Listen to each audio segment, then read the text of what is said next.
Have you tried Music to Code By yet? Well, why not? Here's a comment Joe left on the website.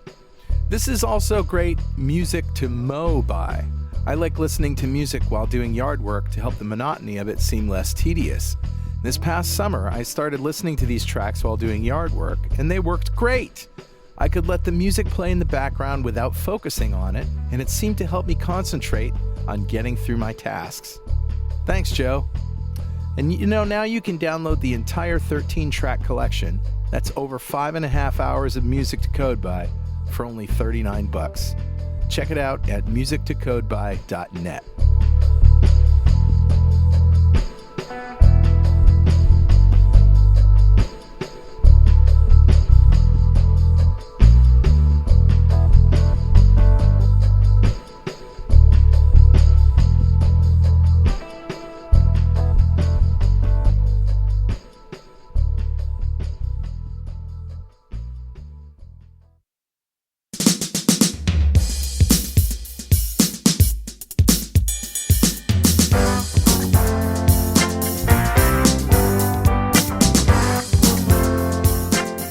Welcome back to .NET Rocks. This is Carl Franklin. And this is Richard Campbell. We have a great show today. Jonathan Peppers is here talking about a game app that he wrote in Xamarin Forms.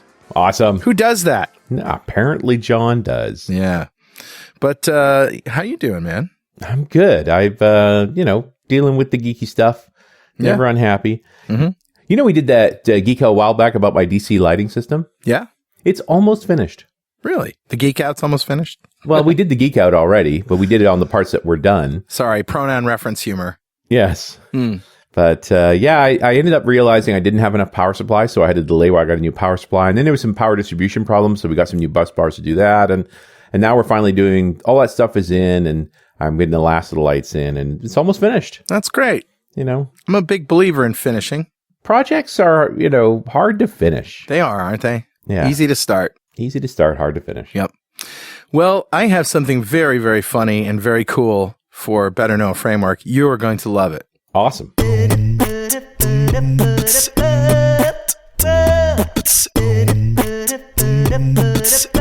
All right, dude. Lay it on me. You know who Jonathan Colton is? Yes, of course. He wrote the songs for the Portal game. Yep, that's right. And Code Monkey was his breakout musical hit. He's also the musical director of an NPR quiz show podcast called Ask Me Another, which they do in Brooklyn.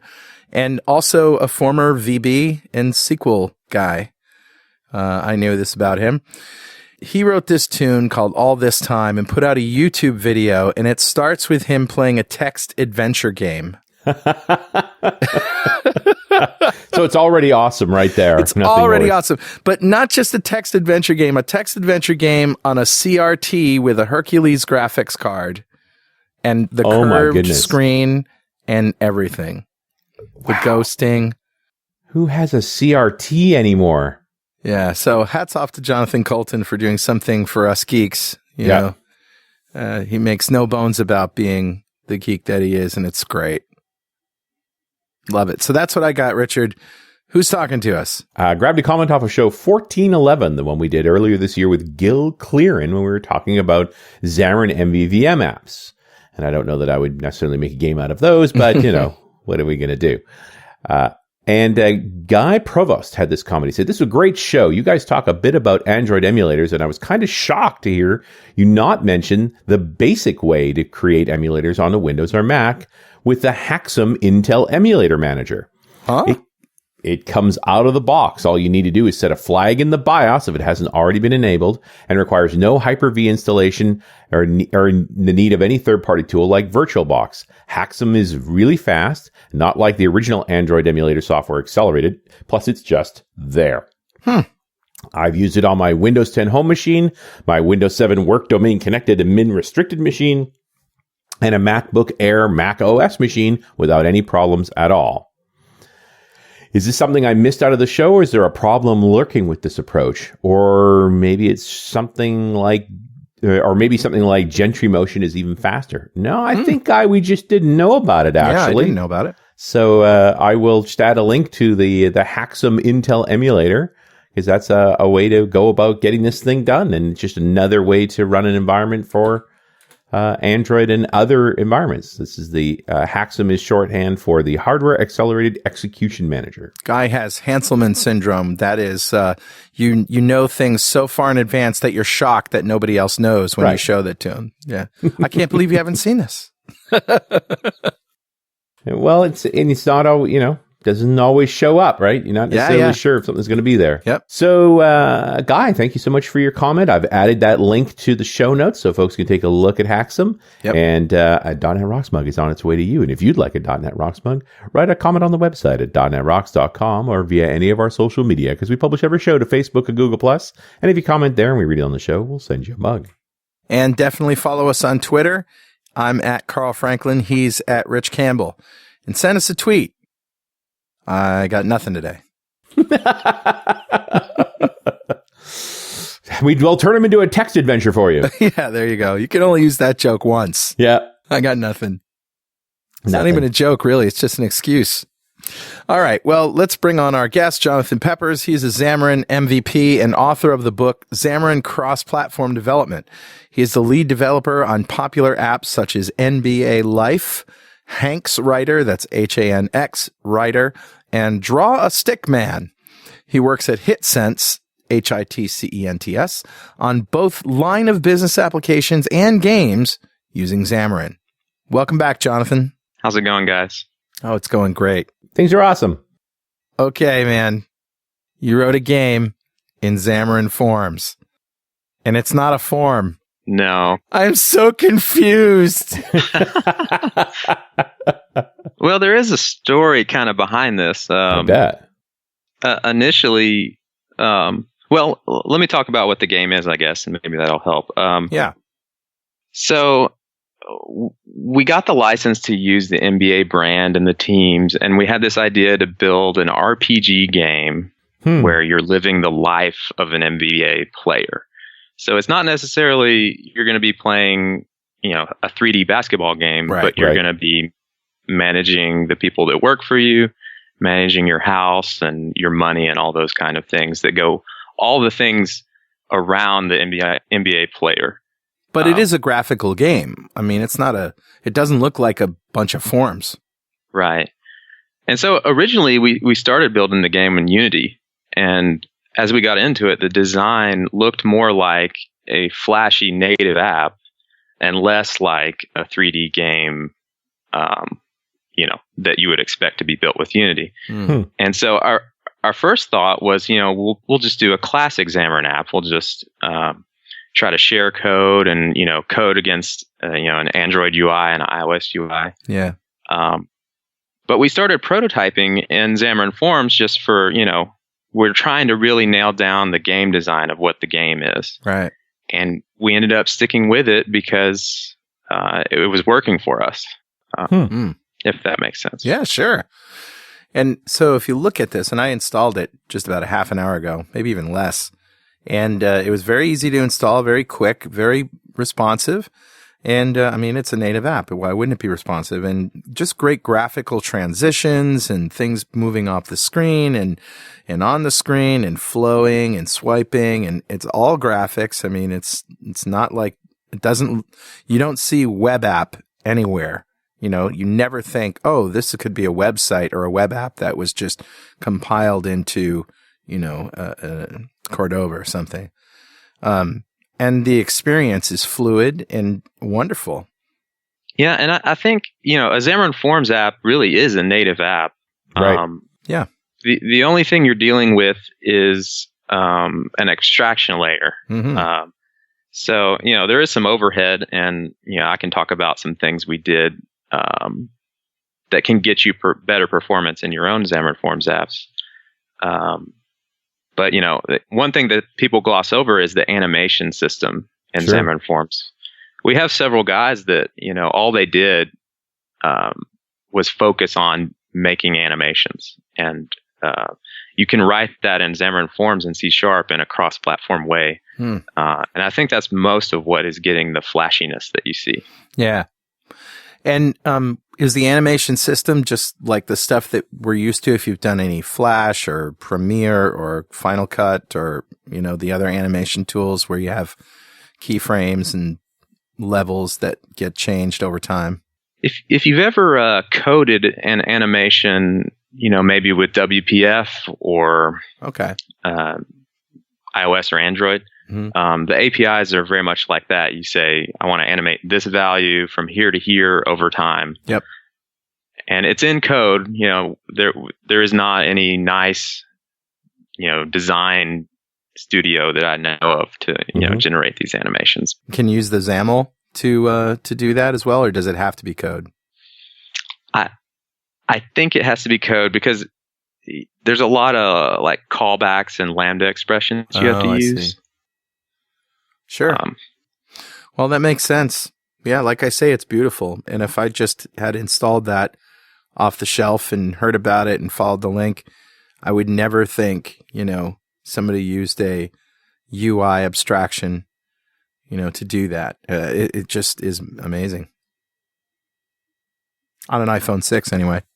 So were these developers that did these or were these actually animation specialists? We looked for someone who was a little of both. Right.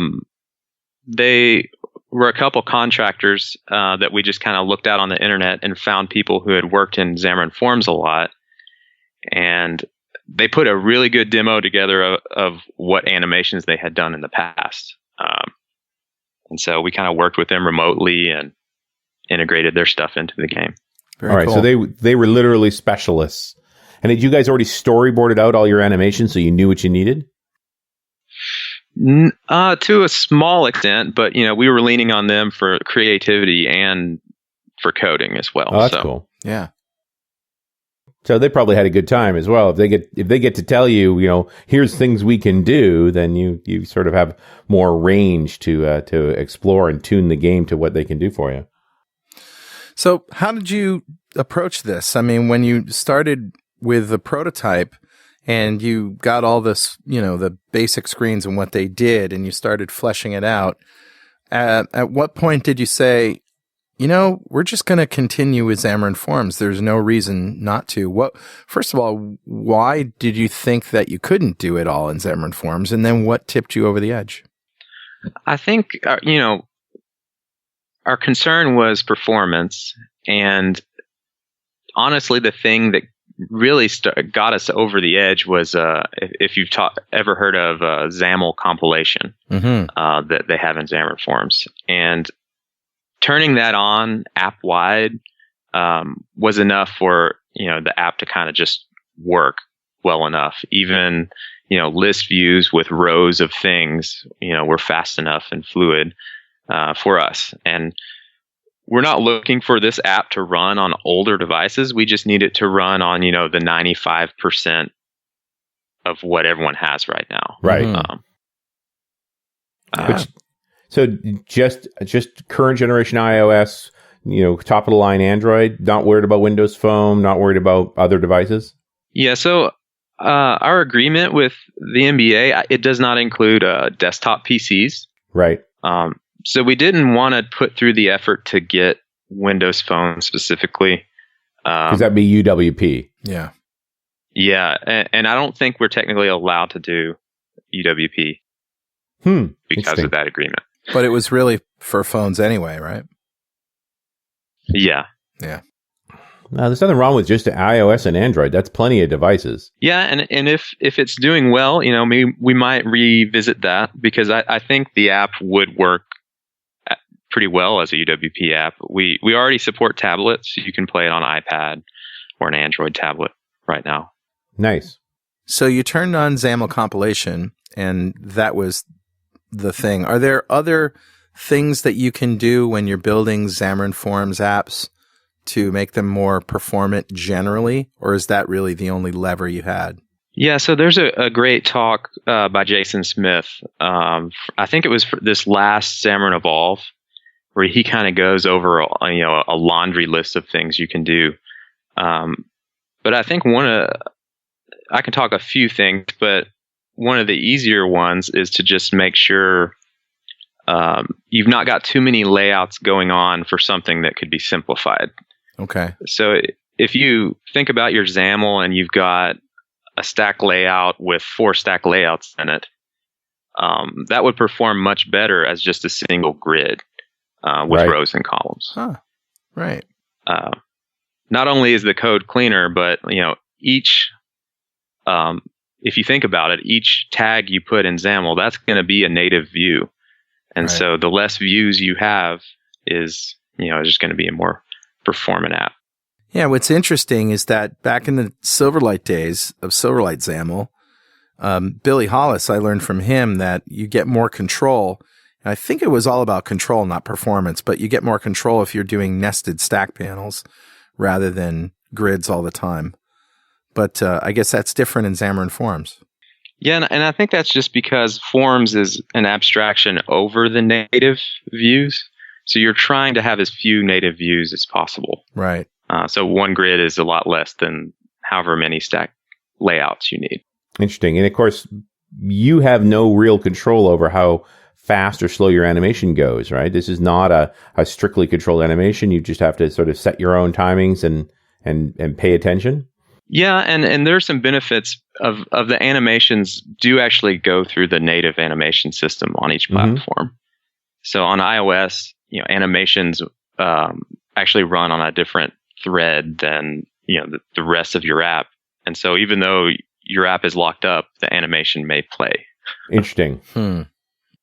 This episode of .NET Rocks is made possible in part by Windows on the Google Cloud Platform. You may not know this, but the Google Cloud Platform supports Windows Server 2008, 2012, and 2016. It also supports SQL Server versions 2012, 2014, and 2016 standard, web, and enterprise editions with high availability. You can deploy your ASP.NET Windows apps to Compute Engine or your ASP.NET Core apps to App Engine or Container Engine. That's Google's hosted Kubernetes environment. .NET and .NET Core libraries are there for all 200 plus Google.com and cloud services in NuGet, led by John Skeet of Stack Overflow fame. But what about Visual Studio integration? Oh, it's there. You can use Visual Studio to manage your GCP resources and deploy your existing apps. You get stack driver logging, error reporting, and tracing support for .NET and .NET Core. PowerShell commandlets for GCP, which run on Windows and Linux. And a great set of partners to bring your Windows and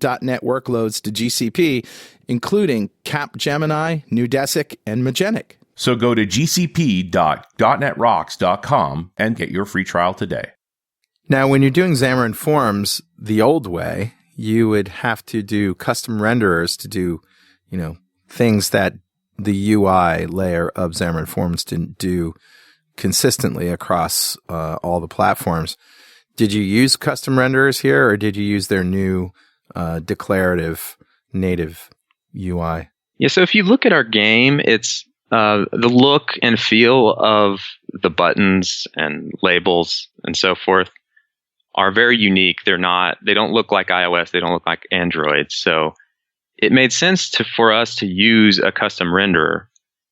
And we'd have guys on my team like myself or another person familiar with the native stuff would write the renderer, and then we could have anybody could write the XAML to use it at that point. Interesting. Because if you were doing all custom renderers, it kind of begs the question, well, why use Forms then? Well, sometimes you have things that you think are going to work on a particular platform, and they don't quite look the same. When if you think about it for usability, if they just have to open an XML tag and type button, right? In our case, our buttons have rounded corners and a gradient and an angle. They can just set those properties, and someone like me has written the renderer so all those things work. But they can leverage that across the entire application. So did you guys have 2 or 3 people that were building the custom renderers, and then you have a larger team that's doing all the implementation? Yeah, we were actually able to leverage people who are front-end web developers, and wow. they were able to learn XAML and jump right in. Nice. Maybe they learned a touch of C#, enough to, do a click handler, nothing too crazy. Right. Makes sense. I mean, you know HTML, you can pretty much figure out XAML. Yeah, they're really not that different, I guess. It's all angle brackets in the end. And at the end of the day, even like some of our more complex renderers are maybe only 200 lines if that. Right. And if you think about the things we're doing, putting borders with rounded edges and gradients, that's like some of the more complicated stuff you would try to do with forms. Right. Did you start this before the declarative native UI idea came out with Xamarin Forms? You know what I'm talking about? Where you can have, you can effects. you can declare each platform's specific controls in Xamarin. Oh, okay. Yeah. I don't know. That is a good feature, but I don't know if it fit our need, because we were just wanting people to be able to write, open a tag and put button. You want a reusable control without having to refer to a resource or anything else. Yeah, we were trying to get the most, usability with less code. Got it. Where if you had to type out 3 different types of labels for each platform, that kind of defeating the purpose there. Sure. Well, this is really cool. What's on the back end? So we've been working on this game for quite a while. I think it might be around a year and a half. I would have to look it up, but we knew that we were going to need to use an actor model of some kind, and so we looked at Orleans and we looked at Azure Service Fabric, and we ended up going with Azure Service Fabric. Akka.net was still pretty early, and so we didn't think it was ready at the time. But it's worked out for us. Well, those are 2 totally different things, Orleans and Azure Service Fabric. I guess the big difference is Service Fabric is a bit of a higher level abstraction, isn't it? Yeah, so Service Fabric does a lot of things, and they also have an actor model framework that you can use. So they have things like reliable collections and, managing microservices and those kind of things. But you can also use their actor framework. Oh, I did not know they had an actor framework. Yeah, I didn't either. If you think about our game, each player comes online and they have like a large save, and they're going to be doing a lot of things that are changing their save game. And then at some point they quit playing and they go away. And so that whole session, they have an actor that is online. And Service Fabric is pretty straightforward. It's almost like they kind of replicated what is in Orleans and made it, run specifically on Azure Service Fabric. Yeah, I almost wonder if it is New Orleans under the hood. It may be. Yeah. Because originally Orleans was only on Azure. And then they made the open source project so you can run anywhere you want. So it wouldn't surprise me. They've got to be pretty tightly related. But having it plugged into Service Fabric from the outset, that's cool. Sure. Get more levers to play with. And we also have some features like you can join a crew, air quotes, where you invite your friends and, you can chat. And it made sense that a crew would also be an actor that, while all these people are online, the crew actor is up. People are interacting with it. And if, let's say, everyone goes to sleep, the crew actor, would go to sleep as well. So that it's the common conduit to connect between all the different players. Yes. Yeah. And are you connected to real-time NBA game data? Well, what we did, kind of as to ship the game and get it out the door, is we took a snapshot of the current NBA season this year, and that is actually what you play when you pick what team you're on in the game. Nice. And so you're coming in as a freshly drafted NBA player for a particular team. Yeah, and we give the player the option to pick their favorite team, because we felt that was a big deal for a fan to pick their own team. Absolutely. They probably wouldn't like it. If they were really being drafted, you wouldn't pick your team. But there's a threshold between reality and game, right? Yeah. I'm pretty sure none of us are going to play for the NBA. Just guessing. There is a little thing on your website. I think it's in the App Store that says, how would I do playing in the NBA? Like, how do I stack up to reality? And I do think this game, it is more of an RPG. So I think we do have a broader appeal than just sports fans. Myself, I do not really know anything about sports, but I could get into this game. Because it's all the things around the player. Right. Now, did you do what every good game developer shop does and, take everything that isn't NBA-ish out and make a sort of a framework so you could build more games easily? Yeah, so this game, we did build, you could probably think of it as an RPG game framework. Mm-hmm. Nice. And we can go into this, pretty interesting, but sure, yeah. Our game logic is actually written in XAML. Nice. And so what we did is we kind of patterned, if you think about WPF back in the day, is event. You had setters and triggers and events and those type of things. And so our game designers can, lay out, hey, this game has a person called a player and he has XP and he has a level. And so he could write a trigger that says, when your XP is 1,000, you're level 2. Right. And that sounds very basic, but they're able to, put out the whole logic across the whole game that way. And, maybe we invested a little too much into that, I'll be honest, but I do think it has given them a lot of flexibility to change prices on things. If their logic's not quite right, it's not that easy, or it's not that difficult to change it around. So. Yeah. But I also appreciate the thinking you've done here to sort of separate the storytelling from the infrastructure so that you could tinker with the storytelling without involving your entire dev team every step of the way. Yes, we definitely have. I guess you could say our motto is trying to enable non-programmers, right, to contribute, because we are a small team. I think there's probably around 15 people total who have worked on this. Mm-hmm. Oh, cool. Not, all of them have contributed a lot. And like myself, I may not have any idea what happens when you get to level 3 and you unlock this thing, but I don't really need to know that. I just need to know how to get the infrastructure working. Right. Yeah, so you definitely split up the roles, and that's the advantage of all that. And the trick to keeping a game alive for a long time is you're going to have to keep creating new content.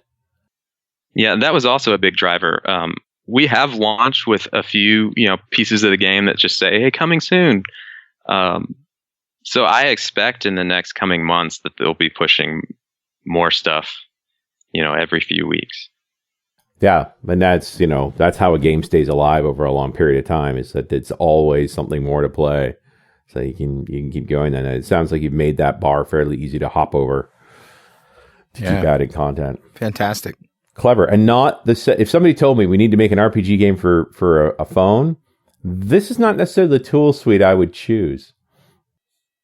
Although, you think about it, it's a 2D graphical game. Yeah. So you're dealing with, maybe PNG files, JPEG files, that kind of thing for backgrounds and just well sculpted controls and animations. And that's really all you need, good art. Yeah. And I keep going back to when I would look at the design in PDF or PSD form, and I'd be like, this looks like an app. This looks more like an app than something a game engine would produce. Right. Yeah. Definitely. And that was actually a strength. Yep. In the game, you actually, a lot of the interface, like, for example, you have a phone in the bottom right corner. Mm-hmm. So in the game, you can actually check your social media, your email. That's not meta at all. That's a plus. So you can see why we thought that, this game feels like an app, because it's an app in an app. And that's a really nice service you did to people. So they don't have to go away from your app to know that, somebody tweeted them or whatever. Well, it is in-game fake social media. Right. Fake social media inside a fake game. Yeah. Yeah, okay. You got me there. I actually thought that was a good feature, So, Your wife downstairs like, will you stop playing that game and go to bed?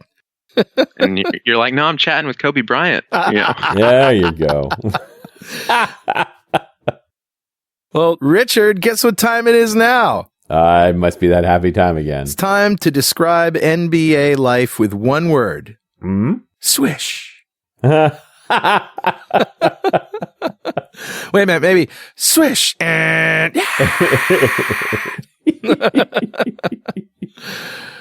it's actually time to give away a DevExpress D-Experience subscription to one lucky member of the .NET Rocks fan club.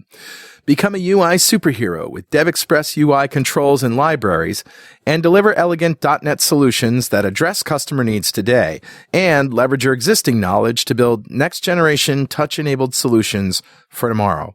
Whether it's an Office-inspired application or a data-centric analytics dashboard, DevExpress Universal ships with everything you'll need to build your best without limits or compromise. Learn more and download your free 30-day trial at devexpress.com/superhero. Awesome, buddy. Who's our winner? Today's winner, Richard, is William Edmondson. Congratulations, William. Yeah. Golf clap for you, sir. And William just won DevExpress's D-Experience subscription. That's a big pile of awesome from them just for being a member of the .NET Rocks fan club. And if you don't know what that is, go to .NETRocks.com, click on the big Get Free Stuff button, answer a few questions, and join the fan club. We have thousands of members all over the world, and every show we like to give away stuff from our sponsors. And every December we give away a $5,000 technology shopping spree to one lucky member of the .NET Rocks fan club, but you got to sign up to win. And Jonathan, it's your turn. If you had $5,000 to spend on technology today, what do you think you'd buy? So I've been thinking about this, and I think about how, lucky I've been the past few years to actually just work on games in my day job. And I feel like that's something that, kids really get into. And I think about how that money, if I bought, 4 or 5 reasonable laptops, how it would be great to just teach kids on how to build games. Because I think it would get them into programming, at a young age, and I think they would have a lot of fun. My son's only 3, so we're not there yet with him, but I have built a game with my younger nephew, and it was pretty fun for him, at least. Yeah, that's cool. That's cool. I remember, hearkening all the way back to Jonathan Colton's text adventure game there. I actually wrote a text adventure game for my daughter, my youngest daughter, to walk through the house. We bought a new house a few years ago, and I mapped out the rooms and stuff and the staircases and everything, and I made her play it. Basically, you came to the last room, and I was on the couch napping, and so she goes, "Poke Dad," and then the whole thing blows up. It just goes, Oh, anyway. Too funny. That was funny. But I love playing. I love making games for kids. I've always done it. And it's great fun to do. Yeah, and my nephew, we were just playing around in Unity, really. And we drug some of their standard assets like a race car. And he's like, okay, it's green. Let's make it green. And so the game is all of a sudden it's called Green Mean Machine. It's just crazy the things that they come up with. And, we did actually submit it to the store so he could show his friends and stuff. Yeah, so. Very cool. That's cool.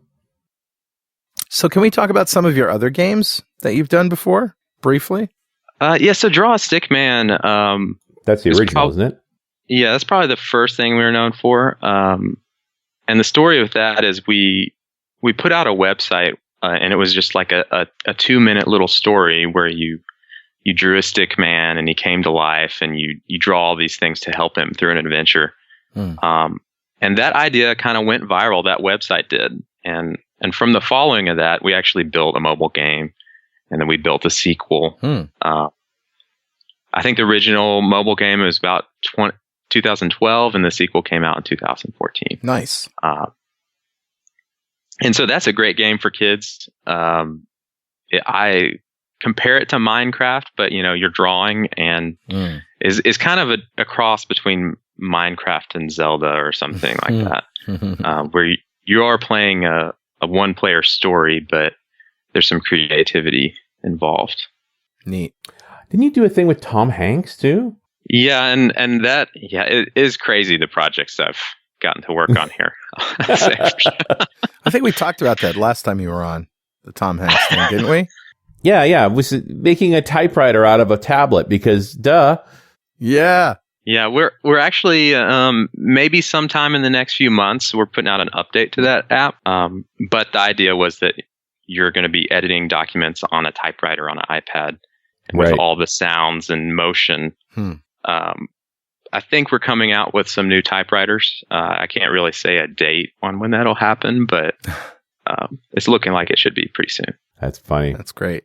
Yeah, it's just, and I totally get that folks obsess about certain typewriter sounds and feels and things like that. So it's really interesting to recreate them. I've bumped into it since we did that show, which is a couple of years ago now or more. I keep bumping into folks that have a typewriter fixation. Like it's just a thing. And also turntables and old radios and cassette players. Mark Miller's son, Mark Jr., has a fascination with tape recorders and cassette stuff. It's interesting.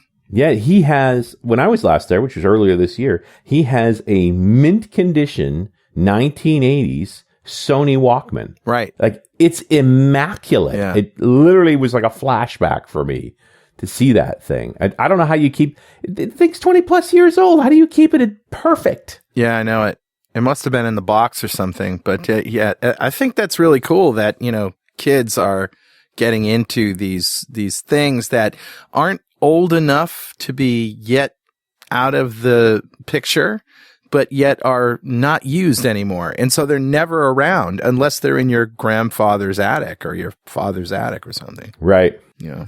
Very funny. So getting back to the whole writing logic and expressing logic in XAML, with triggers and things like that, do you have any sort of, I won't say frameworks, but at least guidance on how to get the most out of that, or maybe things that you shouldn't do or things that you should? Yeah, so the key thing we wanted to do was to make sure that, this logic written, by different people on the team was testable. And so one thing we used was if you've heard of a testing framework called SpecFlow. Yeah, absolutely. It's a great way to write, unit tests in plain English. And I think the language is called Cucumber. Cucumber, right. But you say things like, given a player has 1,000 XP, then they should be at level 2, for example. Right. And the same person writing the logic in, XAML, or it looks very closely to English, I guess. And the unit test is close to English. So they can really wrap their head around writing some logic in the game and writing a unit test. And then we know that everything is working before we get to the point of developing the UI for it. Nice. Yeah, I like the way they use their language. It's very much more of that business requirement thing that can then go all the way down to a code level. Like you can write some fairly high level requirements, but then map it to code. Yeah, and the unit tests it reads almost like a story of what the feature actually is, instead of there's a test that is just all code, and it doesn't really describe what you're testing very well unless you have some good comments or something. Right. Did you guys get into SpecFlow Plus? I'm not sure I'm familiar with that. That's their retail version with some new features. So you're just using the open source version? Yes, and it's basically if you think of all those English sentences that you type, it maps to some C# code that runs when they type that sentence. And it uses wildcard matching. So like in the example I gave, given I have 1,000 XP, the number and the word XP would come through, and your unit test would need to figure out what to do with that. Right, what those things are and what they look like. Did you use an underlying unit test framework like MS Test or NUnit, anything like that? Yeah, we've been using NUnit for a while, mainly because right now it works the best with Xamarin stuff. Right. That's important. XUnit is also getting really good. I would probably take a look at that if we were to, start a new project. Yeah, testing frameworks for mobile apps. I mean, it's an interesting part of the equation. And I guess the question is, what parts of the unit tests are running to the device versus against the back end? Yeah, so for the core logic, we usually just run that not on the device. Right. We do have some unit tests that run on the devices, but those are kind of spot and check. And then we do use Xamarin Test Cloud a little bit. We kind of have one test that kind of goes through the tutorial to make sure it's okay. Nice. We didn't have enough time to really do it as what we would want to, but that's at least good enough to give us some confidence when we ship an update. John, what's your number one pet peeve about submitting to an app store?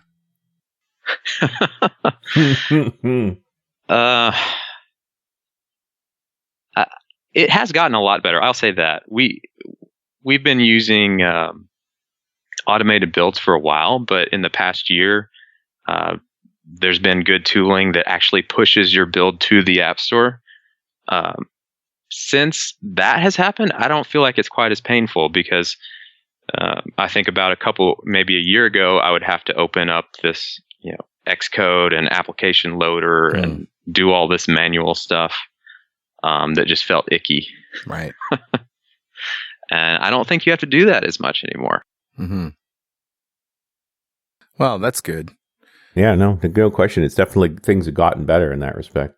And Apple has gotten a lot better on their turnaround times, which I'm not sure what they've done, but we're seeing updates that can go through in maybe 3 days or 2 days, when a few years ago that could have been a week. Wow, that's great. Yeah, I just hope that they're still doing the reviews, right? Like one of the reasons I think we get through the Android store so quickly is they're just tossing it up, and sometimes really evil things arrive in that app store.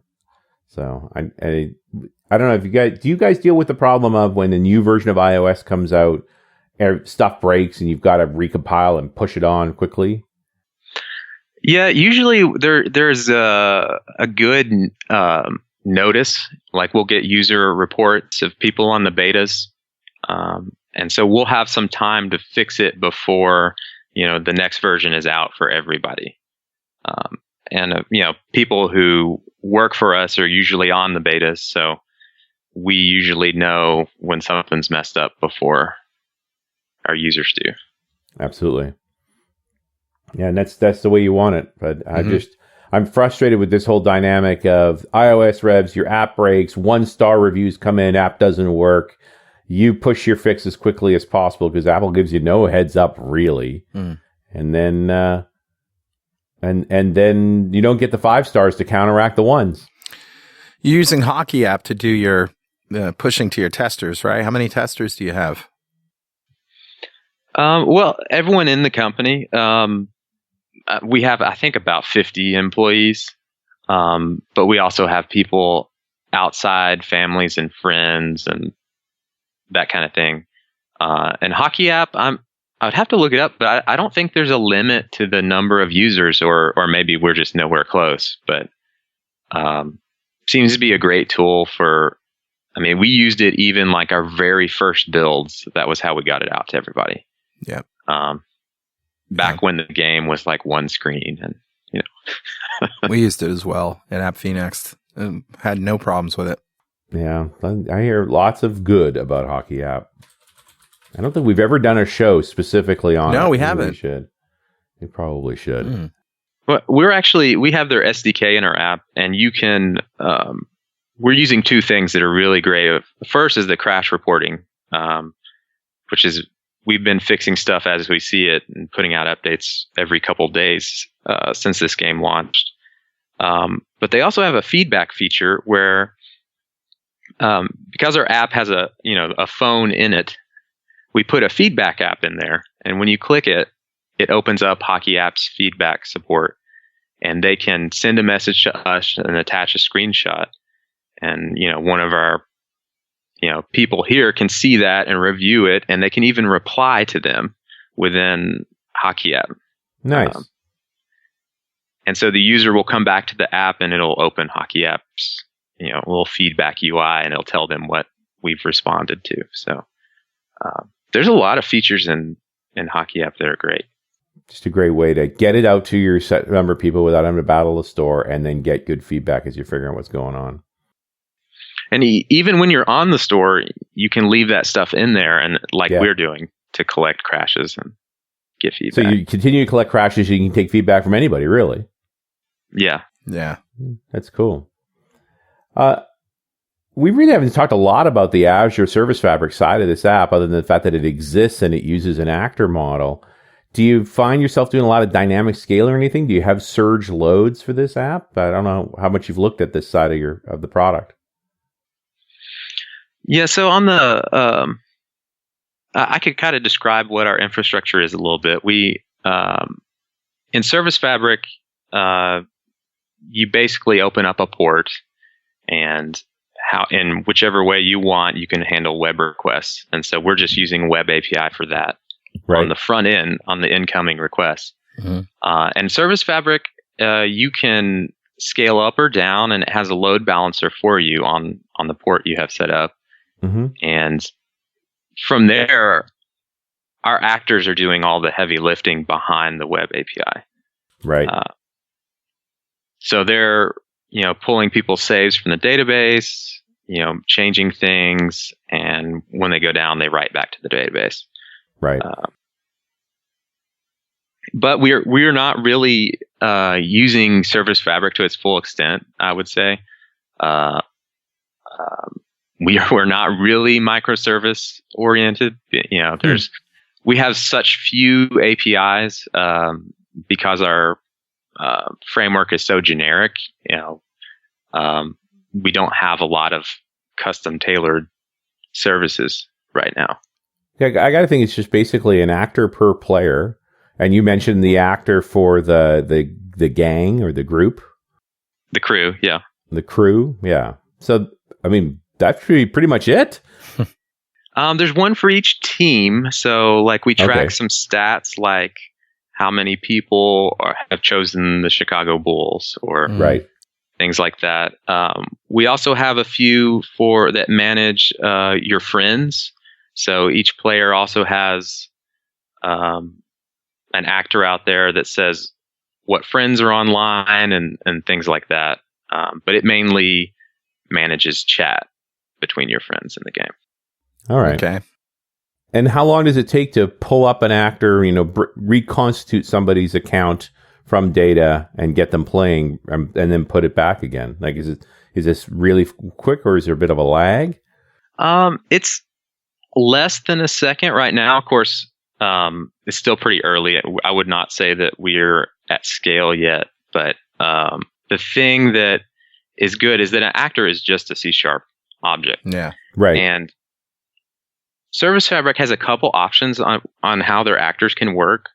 You can store the data actually in Service Fabric, but since our data was so, it was this large tree structure, it was a little too large to do that. So we're actually putting it in a conventional NoSQL database.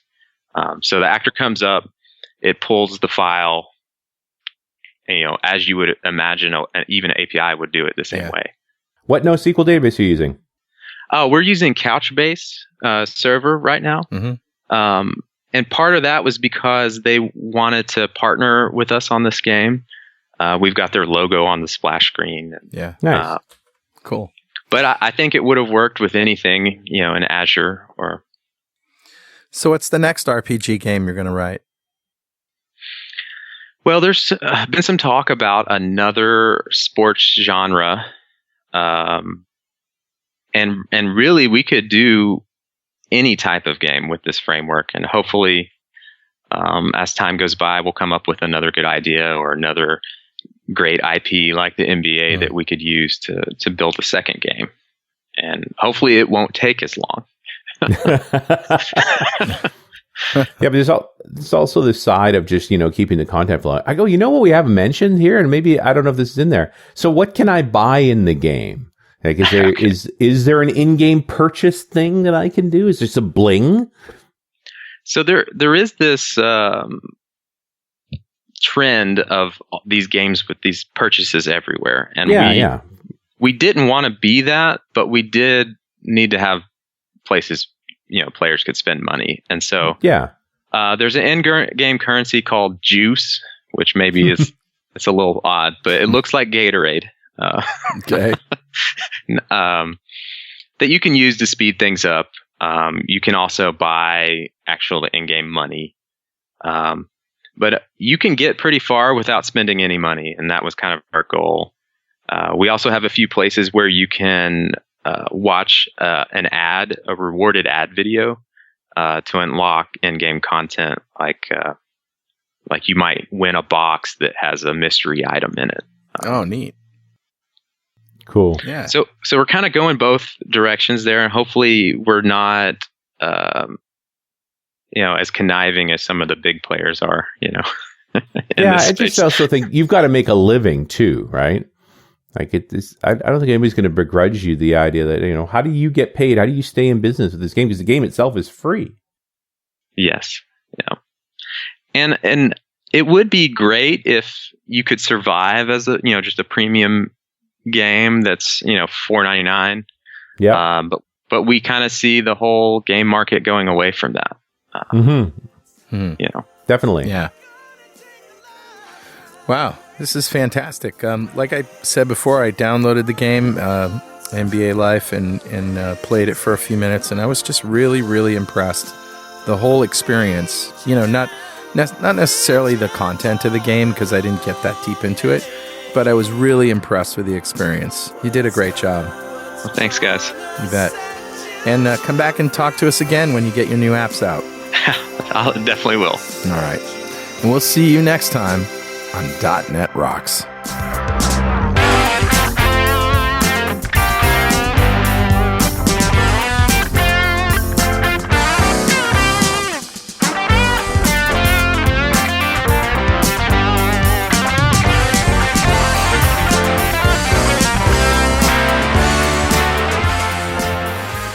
.NET Rocks is brought to you by Franklin's Net and produced by Plop Studios, a full-service audio, video, and post-production facility located physically in New London, Connecticut, and of course in the cloud.